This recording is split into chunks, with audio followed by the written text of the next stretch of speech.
I never thought I'd tell this story to anyone, let alone write it down for others to read and call me crazy. But what happened to me in those mountains changed everything I thought I knew about survival, about living alone, and about what else might be out there sharing the wilderness with us. This isn't some campfire tale I heard from a friend of a friend. It happened to me, and I've got the scars and the memories to prove it. Looking back now, I can't quite explain what made me think I could survive an entire year alone in a wooden cabin 8 miles from the nearest road. I've always been the kind of person who craves solitude, crowds, and city noise have always made me feel trapped. After years of miserable jobs, I finally saved enough to buy a rundown cabin high in the mountains of northern Montana. By the time I arrived in late spring, the place was barely standing. The roof leaked in 3 places, the door hung crooked on rusted hinges, and animals had clearly been using it as a shelter for years. Still, it was mine, and it was surrounded by thousands of acres of national forest where I could vanish from the world. I spent the entire summer fixing what I could with the few tools and limited skills I had. By August, I'd patched the roof, replaced the door, and installed a decent wood stove that I hoped would keep me warm through winter. I even built a small chicken coop behind the cabin and managed to keep 4 hens laying eggs regularly. My garden was more weeds than vegetables, but I still grew a few potatoes, carrots, and beans. The first few months were tough, but manageable. I had enough canned food and dry goods to supplement what I could hunt and forage. A creek about 100 yards from the cabin gave me fresh water year-round. I set traps for rabbits and squirrels, and I got pretty good at catching fish from the deep pools in the stream. Life was simple, peaceful, exactly what I'd been looking for. Then September came, and things started to go wrong. It began with the garden. One morning I woke to find half my potato plants torn out of the ground and scattered everywhere. Whatever did it wasn't eating them, it was just destroying them. I blamed a bear at first and built a makeshift fence, but it didn't help. 2 days later, something ripped apart my chicken coop. That night, I lost 2 hens. Strangely, whatever killed them didn't eat them, their necks were broken, their bodies left in the dirt. I reinforced the coop with every scrap of wood and wire I had left. It held for almost a week before something tore through it again. This time, I lost another hen. That left me with just 1, and my steady supply of eggs was nearly gone. By early October, the attacks grew worse. I started hearing movement outside my cabin at night, heavy footsteps that didn't sound like any bear or mountain lion I'd ever heard. My traps were either empty or smashed to pieces. A few times, when I did catch a rabbit, the trap would be sprung and the animal gone an hour later when I checked it, like something had taken it right after I set it. Even the fish stopped biting. I didn't know if the creek was getting too cold or if something had scared them off, but I could spend half a day with my line in the water and come home empty-handed. My food supply was shrinking faster than I'd planned. Winter was still 6 weeks away, yet I was already rationing my meals. I tried hunting with the old rifle I'd brought, but the deer that had been everywhere all summer had vanished. I walked 5 or 6 miles into the woods without seeing a single sign of life, just old tracks. The forest felt empty, as if everything that could move had left. The worst part was the feeling of being watched. Whether I was chopping firewood or hauling water from the creek, I'd suddenly feel something crawling up my neck, a prickling awareness that I wasn't alone. I'd spin around expecting to see a bear or a mountain lion, but there was nothing. Just trees, shadows, and silence. But the feeling never went away. Something out there was watching me. By mid-October, I was in real trouble. I lost my last chicken to whatever prowled around my cabin at night. My food stores would last maybe 3 more weeks if I stretched them. Winter was closing in fast. I could feel it in the air, and I had no idea how I was going to make it. I started seriously considering walking out to the nearest road, hitching a ride to town, admitting defeat, and going back to the life I'd tried so hard to escape.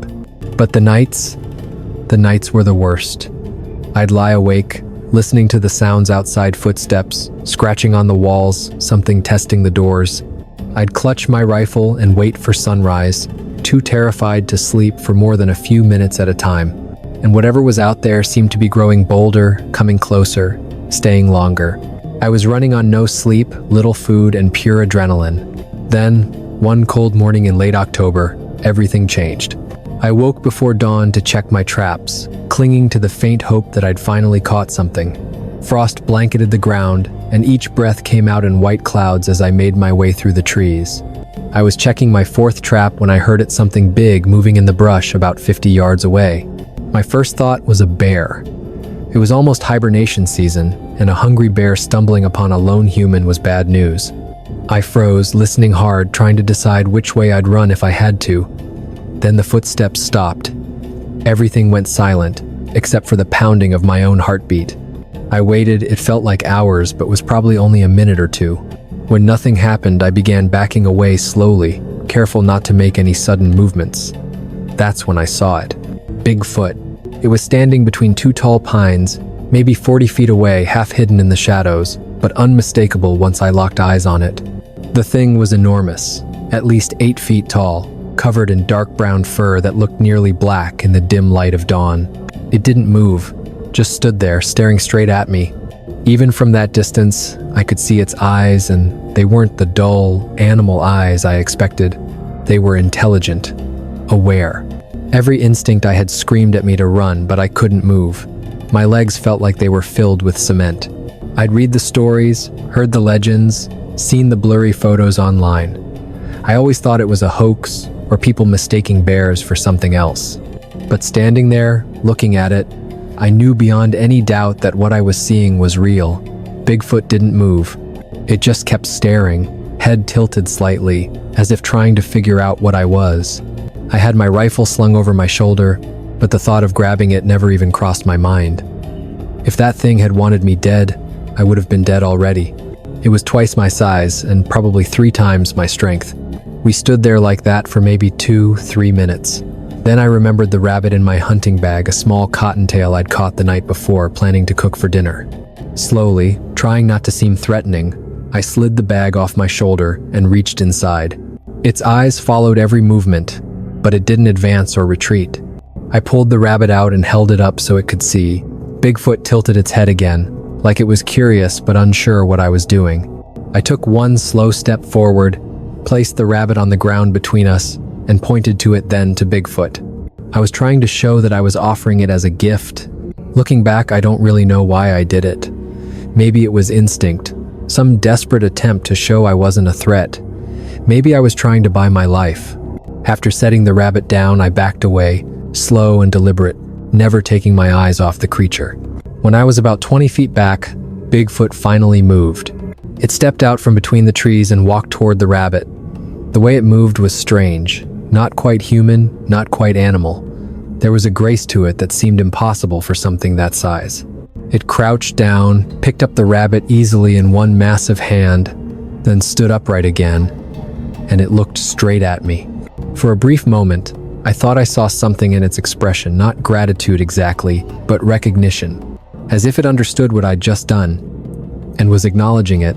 Then it turned and walked into the forest, disappearing into the trees so silently and swiftly that I almost questioned whether it had happened at all.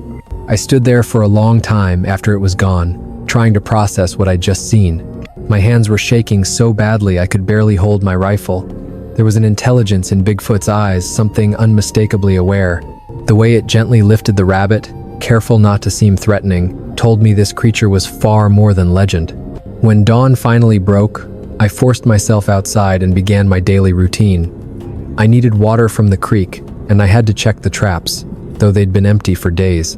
I opened the cabin door and almost stepped on something lying right outside. It was a rabbit, but not an ordinary one. This one was huge, at least twice the size of the one I'd given Bigfoot. It had been freshly killed, maybe within the past hour, judging by the warmth still in its body. Its neck had been neatly broken, and it was placed carefully on the ground, not dropped, but laid down. I scanned the trees around me, searching for any sign of movement, but the woods were silent. Still, I knew. Bigfoot had left it there. He'd returned my gift with one of his own, bigger, better. My hands trembled again, but this time it wasn't entirely from fear. I brought the rabbit inside, my mind racing. What did it mean? Was Bigfoot trying to start some kind of exchange?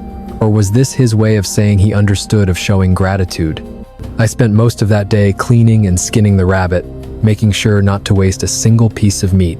All the while, I couldn't stop thinking about him. I had been so focused on survival that I hadn't really grasped what his presence meant. There was a Bigfoot living somewhere out there in the woods near my cabin. He knew where I lived, and instead of attacking me, he'd brought me food. That afternoon, I gathered what little I had left, a can of beans and some dried meat, and walked to the same spot where I'd first seen him. I placed the food on a flat rock where he could easily find it, then turned and headed back. I didn't know if he'd take it or even return, but somehow it felt important to respond to his gesture. The next day, I saw him again. I was gathering firewood about 100 yards from the cabin when that familiar feeling of being watched crept over me. I turned slowly, and there he was, standing at the edge of a small clearing, no more than 30 feet away. He wasn't hiding this time, just watching. I froze. He didn't move closer, but he didn't leave either. We watched each other for a long moment. Then, taking a deep breath, I turned my back on him and went back to collecting wood. It was a gamble turning my back on something that could tear me apart in seconds, but I wanted him to see that I trusted him, or at least that I wasn't afraid. I could hear him move his heavy but quiet footsteps on the forest floor. He was coming closer. Every instinct screamed at me to turn around, to keep him in sight, but I forced myself to keep working. The footsteps stopped when he was maybe 15 feet behind me. I gathered the last of the wood and started walking toward the cabin, slow and steady, not looking back, giving him space if he wanted it. But he didn't retreat. He followed. The Bigfoot stayed about 15 feet behind me the whole way back. When I reached the door, I finally turned around. He had stopped at the edge of the clearing, watching me. I raised one hand, hoping he'd understand it as a peaceful gesture, then stepped inside. Through the window, I watched him remain there for several minutes before fading back into the trees. My heart was pounding, but not entirely from fear. Something was happening, something I didn't understand, but couldn't deny. Bigfoot and I were forming a connection. Over the next few days, the pattern continued. Nearly every morning, I'd find fresh game near the cabin: rabbits, sometimes grouse, once even a wild turkey that must have weighed 20 pounds. In return, I left what I could at the clearing's edge: canned goods, dried fruit, anything I thought might be edible to him. Every offering was gone by morning, and Bigfoot began showing up more often. I'd catch glimpses of him watching me from the trees while I chopped wood or carried water. At first, he kept his distance, never coming closer than 20 feet. But day by day, that distance shrank. It felt as though he was studying me, learning my routines, predicting my movements. I started talking to him. It felt wrong to stay silent when we were sharing the same space. I'd explain what I was doing, even narrate my chores. He never responded, but I knew he was listening. His head would tilt slightly when I spoke, and his eyes would follow my hands whenever I demonstrated what I meant. One morning, while I was patching a hole in the cabin wall, I sensed him closer than ever before. I could feel his presence behind me, like the air itself had shifted. I kept working, slow and deliberate, not wanting to startle him. Then I felt a light touch on my shoulder. I turned, and he had already stepped back. In his massive hand, he held a small bundle of berries. He was offering them to me, just as I had once offered him the rabbit. Carefully, I reached out and took the berries, avoiding contact with his hand. They were bitter, maybe even a little spoiled, but I smiled and nodded as if they were the sweetest thing I'd ever tasted. He made a sound, then a low, satisfied exhale, and turned away. That simple exchange meant more to me than any conversation I'd had with another person in years. About 2 weeks after our first meeting, everything changed again. I was trying to drag a fallen tree back to the cabin to cut for firewood. It was nearly 30 feet long, far too heavy for one person, but desperation pushed me on. My woodpile was running low, and winter was almost here. I had been struggling with that tree for 20 minutes, moving it only a few feet, when I heard footsteps behind me. I turned and Bigfoot was standing just 10 feet away, closer than he had ever dared to come. He watched me struggle, and I swear he looked amused. I stepped back, panting, and motioned toward the tree as if to say, "Be my guest." I didn't actually expect him to help, but he did. He walked up to the tree, wrapped both enormous hands around it, and lifted it clean off the ground, not dragging it, lifting it. He carried the whole thing toward my cabin as if it weighed nothing. I just stood there, stunned. He set it down gently beside my woodpile, then looked at me as if waiting for approval. I pointed to where I wanted it moved, and he adjusted it into place. Then, without a sound, he turned and walked back into the woods. After that, things changed quickly. He started helping with tasks I couldn't manage alone, moving heavy logs, reaching things high in the trees.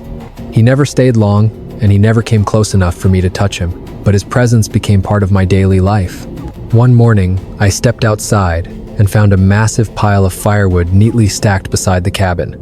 Bigfoot had surely spent hours gathering fallen trees, chopping them, and hauling the logs all the way to my cabin. The pile was enough to last me at least a month, maybe longer. In return, I left half of the deer I'd successfully hunted, a first success after weeks of trying for him. The weather was turning cold, and I noticed Bigfoot starting to look thinner. His fur seemed less dense, and sometimes his movements were slower, more deliberate. I realized he was likely struggling to find food just as I was. Winter was harsh in these mountains. I began hunting more than I needed, keeping half for myself and leaving the rest for him. I placed the meat on our flat exchange rock, the spot that had become our unofficial meeting place. Bigfoot would take his portion and often leave something in return, a beaver pelt to use as a blanket, wild roots for cooking, or sometimes just extra firewood. He was teaching me things without even trying. I noticed Bigfoot marking certain trees with claw scratches. Later, I realized he was pointing out trees harboring edible larvae or insects under the bark. He'd dig at specific spots, and when I checked them afterward, I found roots and tubers I had never seen before. Bigfoot was sharing his knowledge of the forest, helping me learn true survival here. I also tried to teach him things. I showed him how to cut rope more efficiently with a knife, how to tear rope using only his massive hands. He watched closely and seemed to understand, even though his fingers were too large to hold the knife properly. I taught him how to build a better fire, longer lasting with less smoke. He copied my technique at his own place, and I could see he appreciated the improvement. We became partners in a way I had never experienced with anyone else.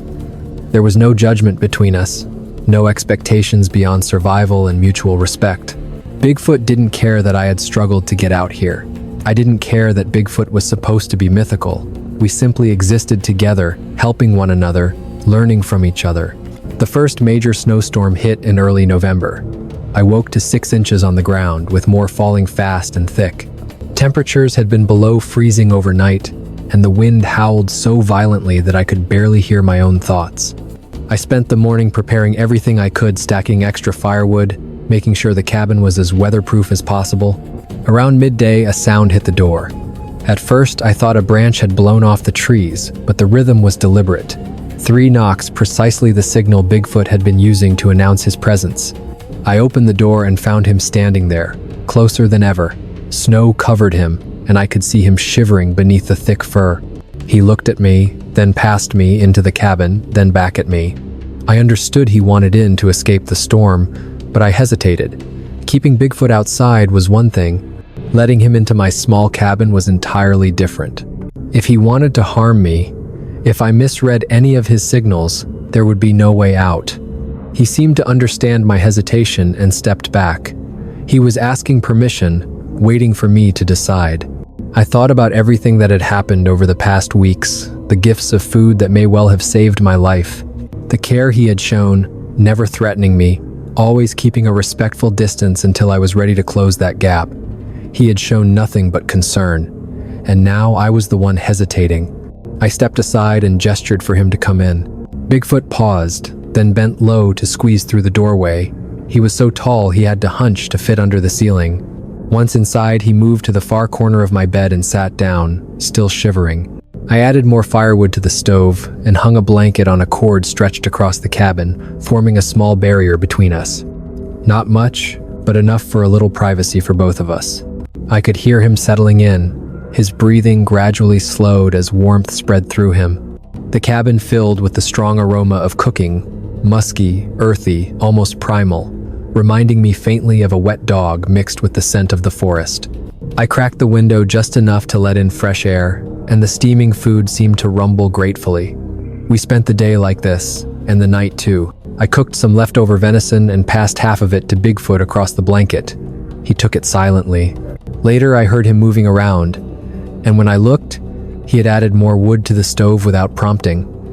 He had watched me tending the fire and understood how to keep it burning. That night, as the storm raged outside, I felt safer than I had in weeks. His presence, far from threatening, was comforting. I knew nothing could breach that door while he was there, and for the first time, I heard Bigfoot sleep. His breathing deepened and steadied, with occasional soft sounds, almost like dreaming. The storm lasted 3 days. During that time, Bigfoot and I shared the tiny cabin, developing a routine almost like a family. I cooked while he ate. He stoked the fire while I slept. We sat across from each other on the blanket, each busy with our own tasks, yet fully aware of the other in a calm, non-threatening way. On the second morning, I woke to find Bigfoot had arranged several large stones near the stove. At first, I was puzzled. Then I realized he was creating a heat radiator. The stones would absorb the stove's heat and radiate it slowly, warming the cabin longer while using less firewood. Ingenious. I also noticed him watching me read. I had brought a few old paperback books, read many times over. Bigfoot's eyes moved across the pages as if trying to understand what I was doing. I held up a book to show him a picture, and he reached out to touch it gently, almost reverently. Perhaps he couldn't read, but he understood the books were important to me. When the storm finally passed and the sun emerged, he stood and headed for the door. I opened it, and he stepped into the thick snow. He looked back once, and I swear he gave a small nod. Then he vanished into the forest. After the storm, everything changed. Bigfoot no longer hid. During the day, he walked straight to the cabin, sometimes sitting outside the window while I repaired tools or prepared food. Other times, he just watched. Sometimes, he seemed to be patrolling the forest, as though guarding it. And that's when I realized something remarkable. The predators that had terrorized my cabin, killing chickens, destroying my garden, had completely vanished. I no longer heard them at night. My traps were no longer disturbed. Occasionally, I'd see a bear or mountain lion in the area, but they seemed to respect the cabin's presence, as though recognizing something dangerous had claimed the territory. Bigfoot was protecting me, or perhaps protecting his own territory, and I happened to live within it. Either way, the result was the same. For the first time since moving into the cabin, I felt truly safe. We had a partnership more effective than anything I could have planned. Bigfoot helped with heavy work moving logs, hauling water in containers too large for me, even helping me dig a proper root cellar before the ground froze solid. In return, I shared my food and sometimes my shelter when the weather turned truly brutal. I learned to read Bigfoot's body language. When he stood tall, shoulders broad and head held high, he was alert, scanning for threats. When he crouched and moved slowly, he was trying not to scare me. When Bigfoot brought me things, small stones, interesting bits of wood, I understood it as a sign of satisfaction, a signal that everything between us was well. He learned my routines, predicting when I would fetch water and often appearing to help me carry the heavy buckets. He knew when I was cooking and would bring fresh game right before dinner. He even learned to knock on my cabin door in a specific way, 3 firm knocks, so I would know it was him and not some other animal. One late November day, I was checking a rabbit trap when I heard Bigfoot's warning call, a sound I had never heard before. A low, resonant howl that shook my chest. I turned to see Bigfoot running toward me, and behind him, a massive gray bear charging straight at me. There was no time to think. I raised my rifle, but my hands were shaking too much. I knew I wouldn't hit anything. Then Bigfoot stepped between me and the bear. He stood tall, face to face with it, and let out a roar so wild and fierce that my own memory of the first howl seemed mild in comparison. The bear slipped and stopped. Bigfoot roared again, and the bear took a cautious step back. They stared at each other, unblinking, for what felt like forever. Then the bear turned and bolted, crashing through the underbrush in its hurry to escape. Bigfoot watched until it was gone, then looked back at me. I stood frozen, rifle half raised, trying to process what had just happened. Slowly, Bigfoot reached out and gently pressed my rifle down. As he had shown me, I didn't need it anymore. He had handled the bear. He had protected me. I lowered the rifle fully and simply stood there, watching him. And I realized that whatever this strange relationship between us had become, it had just crossed a new threshold. We were no longer merely exchanging resources, we were looking out for each other. That day, Bigfoot walked with me back to the cabin, always close. His enormous presence was more comfort than threat. When we returned, I cooked more food and gave him a larger portion. Bigfoot ate slowly, sitting just outside my door as if keeping watch. From that day on, he rarely left the cabin. He had accepted me as his responsibility, and he took it seriously. By December, snow buried everything under nearly 3 feet. Temperatures plunged, freezing the creek, and I had to melt snow for water. Bigfoot began spending more time near the cabin, sometimes staying for days. He had dug out a shelter under a large overhang about 50 yards from my door, weaving sticks and what looked like mud or clay into walls. He had likely prepared this refuge before everything froze. From my window, I could watch him fortifying it, interlacing branches, packing snow around the edges to block the wind. Bigfoot was building a home right next to mine. Hunting became harder with winter approaching. Deer moved to lower elevations, rabbits grew scarce. But with the two of us, we managed. Bigfoot's tracking skills were far superior to mine. He found trails I had overlooked and led me to where animals still congregated. When we caught prey, we shared it, storing both halves safely in the root cellar away from scavengers. Bigfoot taught me how to set traps more effectively, using his knowledge of animal behavior to place them in spots I would have missed. He showed me which winter plants were still edible things I had walked past hundreds of times without noticing. In return, I showed him how to use simple tools more effectively, how to fashion fishing hooks from bone, and how to make rope from plant fibers that wouldn't freeze and become brittle. On some of the coldest, clearest nights, I would sit by my fire while Bigfoot sat by his own. We gazed at the stars in silence, neither speaking, simply existing together in the quiet darkness. Those were the moments I felt most at peace, most certain that coming to these mountains had been the right choice. Bigfoot seemed to enjoy these nights just as much as I did. Sometimes he hummed a low, resonant sound, not quite a song, but not random either. It had a pattern, a melody. I started humming along, mimicking him. He would pause, listen, then continue. It became a game between us, a private language of sound in the dark. One particularly frigid night, I awoke to find the fire extinguished and the cabin dangerously cold. My fingers numb, I struggled to relight the stove when I heard 3 familiar knocks at the door. I opened it to find Bigfoot, holding a bundle of dry wood and what looked like dense charcoal. He slipped past me and went straight to the stove. Clearly, he had been watching me tend the fire and understood its mechanics. He carefully arranged the wood and coals to produce a hot, fast flame. Within minutes, the cabin was warm again. Bigfoot stayed until he was satisfied, then stepped outside, returning to his shelter. It was then I realized Bigfoot had been monitoring my cabin, checking that I was safe. He had noticed the fire had gone out and responded immediately. This kind of care was rare from humans, let alone a creature most people believed didn't exist. The next day, I decided to reciprocate. I noticed a gap in Bigfoot's shelter wall, letting cold air through. While he was out hunting, I gathered materials and tightly wove sticks and pine leaves into the gap for insulation. When Bigfoot returned and saw what I had done, he exhaled a sound I recognized as satisfaction. He went into his shelter, then returned with a beautifully polished antler etched with simple carvings. A gift, a gesture of thanks. Over the winter, Bigfoot and I developed our own form of communication, not language, but understanding. I would indicate what help I needed, and he would either assist or shake his head if he couldn't or wouldn't. He would bring items, making grunts or gestures to signal whether he thought I should eat, use, or store them. I began to recognize his sounds. Low growls meant contentment, sharp barks were warnings. A series of clicks indicated he had found something interesting to show me. Those clicks led to discoveries. A honey-filled hive we harvested together, a cache of forgotten chestnuts, and even a natural hot spring about 2 miles from my cabin, surrounded by caves where Bigfoot may have lived before moving closer to me. The warm water was incredible in the icy winter, and we soaked together while snow fell around us. One of the most peaceful experiences of my life. Bigfoot also taught me countless things. Even though he may not have realized he was teaching me, I learned to move more silently through the forest simply by watching how he placed his feet. I learned to recognize edible plants I had passed hundreds of times just by observing what he foraged.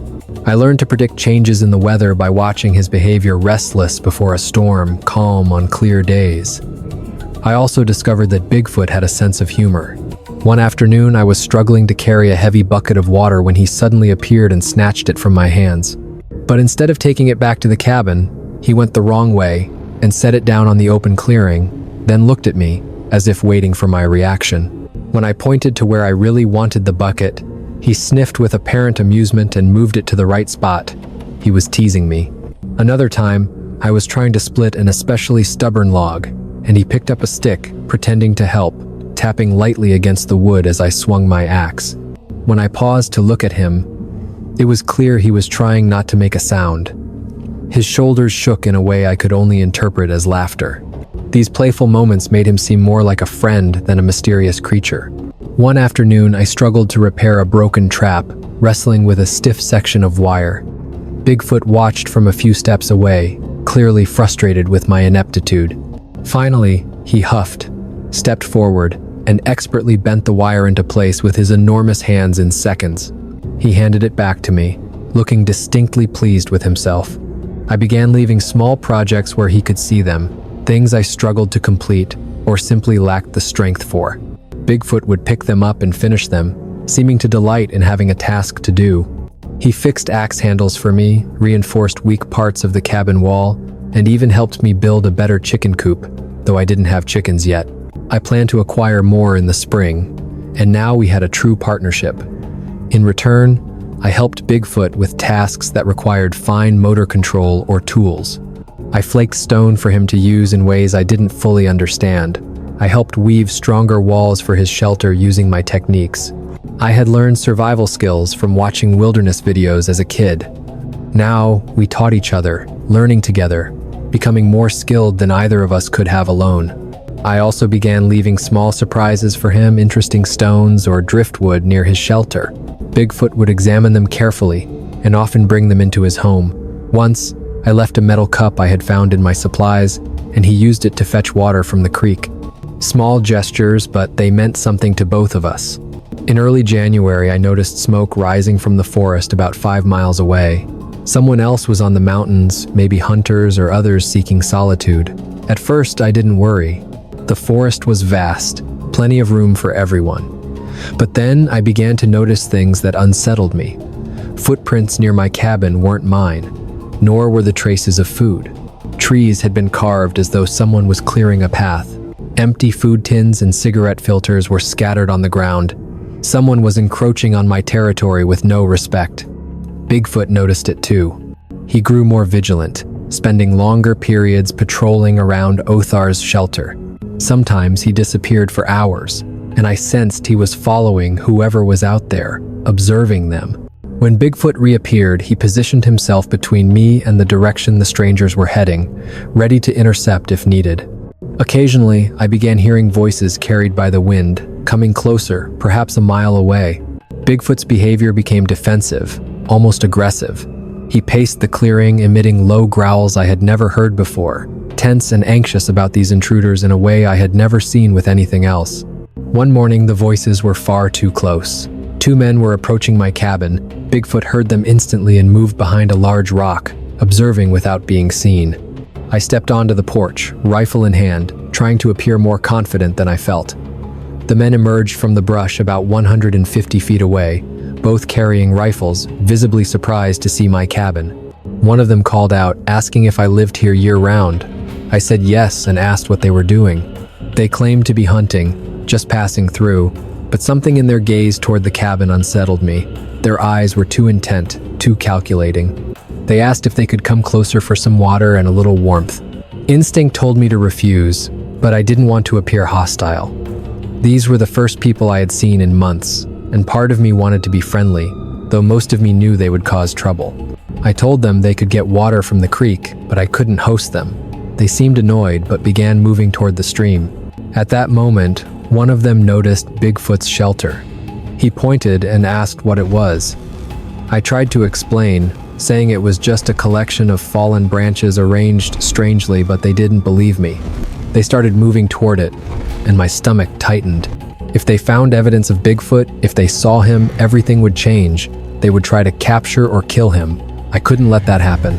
Bigfoot seemed to understand the danger because at that exact moment he let out a thunderous roar from behind his rock. Both men spun around, rifles raised, terror on their faces. I couldn't see Bigfoot from where I stood, but I could hear him moving, deliberately making noise, each sound magnified by the forest. One of the men fired at the noise. The gun echoed through the trees, and I felt a surge of panic. I shouted at him to stop. He was shooting at nothing, but he fired again. The second shot seemed to strike Bigfoot. Then he charged. Bigfoot moved around the rock, and the men finally saw what they had hit. He was terrifying, over 7.5 feet of pure muscle, fury in his eyes. He lunged at them. The roar shook the forest. Both men dropped their rifles and ran, stumbling through the underbrush as though chased by a demon. Bigfoot followed for about 100 feet, ensuring they were truly terrified, then stopped and let them go. I heard their screams fading into the distance. Bigfoot returned to the cabin, panting but clearly satisfied. He picked up the rifles the men had abandoned and brought them to me as if presenting trophies. I hid the rifles in the cabin, and Bigfoot returned to his usual routine as if nothing had happened. But something had changed. Bigfoot had taken it upon himself to protect our space, driving away potential threats with displays of strength. There was no longer any doubt who controlled this territory, and those men, wherever they ran, now carried a terrifying story. I could only hope no one believed them. The last thing I needed was people coming up here searching for Bigfoot with cameras and guns, ready to destroy the structures we had built. For the next few days, Bigfoot remained particularly vigilant. He barely slept, constantly observing the forest, always listening. I realized he was anxious that the men might return with reinforcements. But days passed, then a week, then 2, and still no one came. The men were likely too frightened to return, or perhaps their story had been laughed at in town, leaving them with no choice but to leave.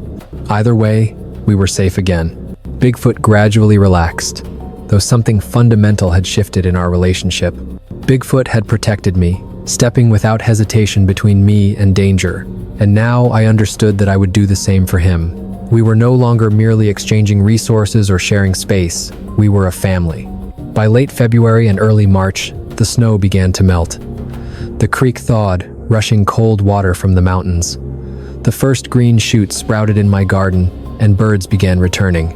Bigfoot became more active, moving farther from the cabin but always returning at night to check on things. I noticed him becoming restless, agitated in a way I had never seen during winter. Often he would stand at the edge of the clearing, staring north toward the higher mountains for hours. I wondered if he was considering leaving, thinking about returning to where he had lived before coming here. The thought of Bigfoot leaving filled me with unexpected sorrow. I had grown accustomed to his presence. I realized I had become dependent on him in ways I hadn't fully acknowledged. He was more than a survival partner, he was my companion, the only being in these wild mountains who knew I existed. Yet I also understood that I could not force him to stay.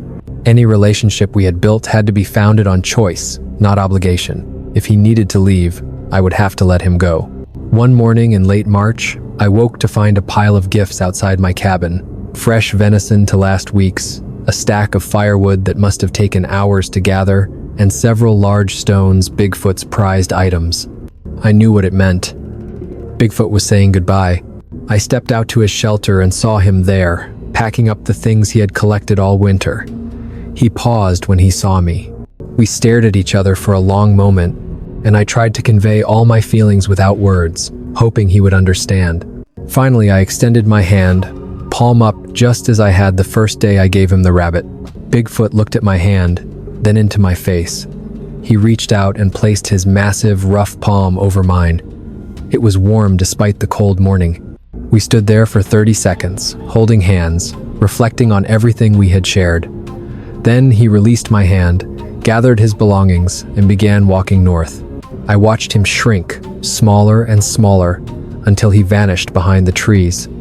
I stood there long after he left, feeling lonelier than I had since moving into the cabin. The clearing felt empty, and I realized how much my daily life had revolved around Bigfoot. 2 weeks later, as I worked in the garden, I heard 3 familiar knocks on the cabin wall. I turned to see Bigfoot standing there, thinner than before but still strong, accompanied by a slightly smaller companion, likely a female. She was cautious, staying back as my Bigfoot approached. He guided her around the clearing, showing her everything: the creek, the best hunting trails, his old shelter, then led her to me. I froze, not wanting to scare her. My Bigfoot growled softly, signaling between us, as if introducing her. She observed me carefully, letting out a series of clicks that my Bigfoot seemed to approve of. It felt like a test.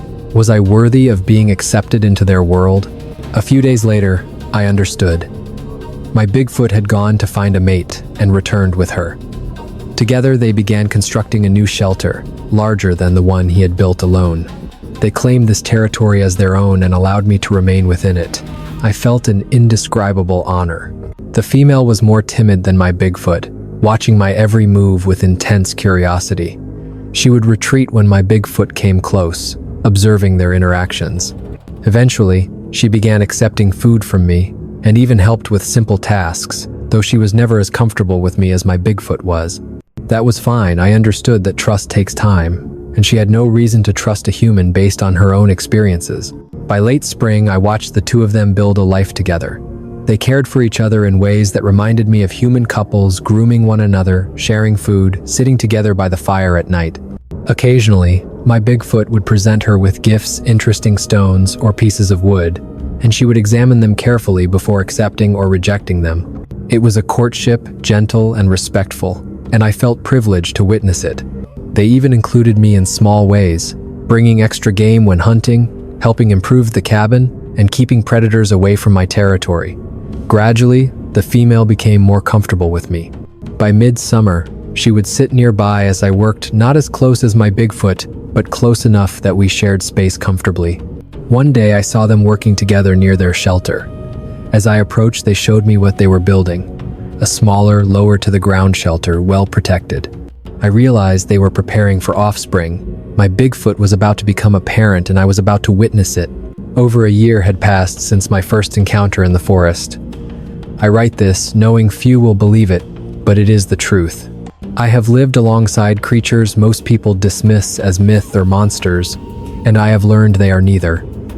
Bigfoot is intelligent, capable of complex thought and planning. He has emotions, relationships, and what I can only describe as culture.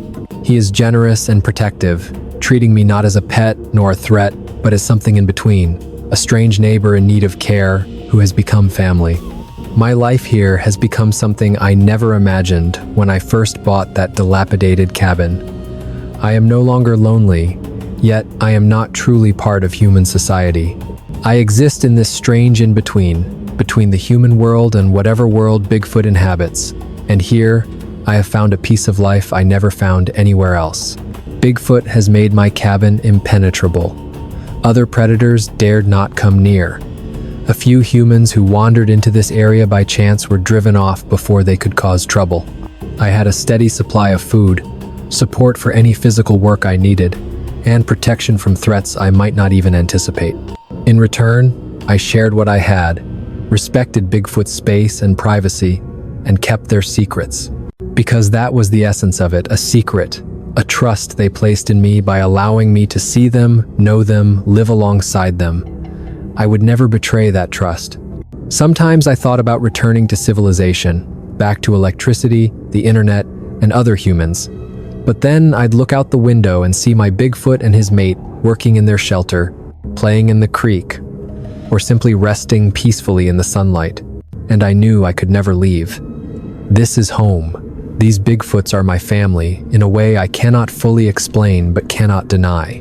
I do not know what the future holds. The female will soon have offspring, and I will witness their young grow. Perhaps more will come, and we may face threats far greater than a few lost hunters. Perhaps one day I will have to choose between protecting Bigfoot and rejoining human society. But for now, I am exactly where I am meant to be, living in a mountain cabin, surviving with the help of creatures most would say do not exist, and happier than I have ever been. The generous meals saved me from hunger, from loneliness, from a winter that could have killed me. And in return, I have tried to give them safety, respect, and whatever friendship a human can offer to beings so vastly different from myself. Sometimes, late at night, lying in bed and listening to the forest, I hear my Bigfoot moving outside, checking the perimeter, ensuring everything is safe. I think back to the winter I nearly did not survive. I almost never met Bigfoot. I think about the moment I placed the rabbit on the ground and stepped back, uncertain if he would accept it or accept me. That moment of trust, that reaching out despite fear, changed everything. It gave me a life I never thought I wanted, a friendship I never thought possible. It taught me that sometimes the scariest things in the forest are not the ones trying to harm you. Sometimes they are the ones trying to help if you have the courage to let them. People may believe this story, or they may not. I do not care. I know what I have experienced, and what I continue to experience every day. I know there is incredible food on these mountains, and I know that at least 2 of them consider me someone worth protecting, worth helping, worth letting into their world. And for me, that is enough. To hear more remarkable stories, follow here.